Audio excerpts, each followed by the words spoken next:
Coffee হাউসের সেই আড্ডাটা আর নেই, আর নেই।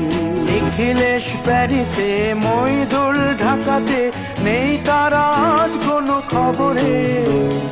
গ্র্যান্ডের গিটারিস্ট গোয়ানিজ ডিসুজা ঘুমিয়ে আছে যে আজ কবরে। কাকে যেন ভালোবেসে আঘাত পেয়ে যে শেষে পাগলা গারদে আছে রমা রায়।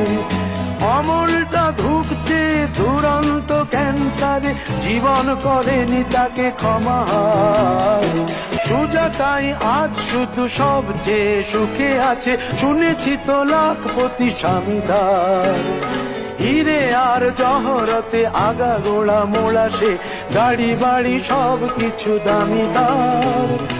আর্ট কলেজের ছেলে নিখিলেশ সান্যাল বিজ্ঞাপনের ছবি আঁকতো, আর চোখ ভরা কথা নিয়ে নির্বাক শ্রোতা হয়ে ডিসুজাটা বসে শুধু থাকতো।